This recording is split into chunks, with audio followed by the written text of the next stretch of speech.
ఇంగ్లాండ్తో జరగబోయే 5 టెస్టుల సిరీస్ కోసం భారత్ జట్టు పతాక స్థాయిలో సిద్ధపడుతోంది. ప్రపంచ టెస్టు ఛాంపియన్షిప్లో భాగంగా జరగనున్న సుదీర్ఘ టెస్టు సిరీస్ కావడంతో ఈ సిరీస్లో భారత్ జట్టు గెలిచి ఈ సైకిల్ ఛాంపియన్షిప్లో తన స్థానాన్ని మెరుగుపరుచుకోవాలనే ఆలోచనలో ఉంది.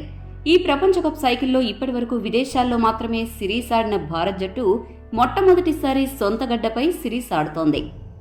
మరోపక్క ఇంగ్లాండ్ జట్టు కూడా భారత గడ్డపై జరగబోయే సిరీస్ను తమకు అనుకూలంగా మార్చుకోవాలని ఆలోచనలో ఉంది.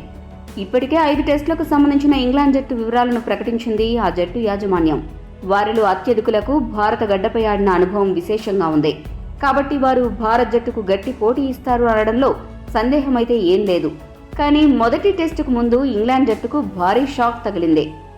ఇంగ్లాండ్ మిడిల్ ఆర్డర్లో కీలకమైన ఆటగాడు హ్యారీ బ్రూక్స్ సిరీస్ ప్రారంభానికి కొద్ది రోజుల ముందు వ్యక్తిగత కారణాల రీత్యా అందుబాటులో ఉండడం లేదని తెలిపాడు. బ్రూక్స్ కుటుంబ సభ్యులు విన్నపం మేరకు ఇంగ్లాండ్ జట్టు యాజమాన్యం అతన్ని రిలీవ్ చేస్తున్నట్లు అధికారికంగా ప్రకటించింది. ఇంగ్లాండ్ టెస్టు జట్టులో బ్రూక్స్ ఎంత కీలక ఆటగాడు అన్నది అందరికీ తెలిసిందే. కేవలం 12 టెస్టు మ్యాచ్ల్లోనే 4 సెంచరీలు, 7 అర్ధ సెంచరీలతో 62 సగటుతో 1181 పరుగులు చేశాడు. అతడు లేకపోవడం ఇంగ్లాండ్ జట్టుకు గట్టి ఎదురుదెబ్బ అనే చెప్పాలి. ఈ వీడియో మీకు నచ్చితే లైక్, షేర్, కామెంట్ చేయండి. మరిన్ని స్పోర్ట్స్ అప్డేట్స్ కోసం మా ఛానల్ను సబ్స్క్రైబ్ చేసుకోండి.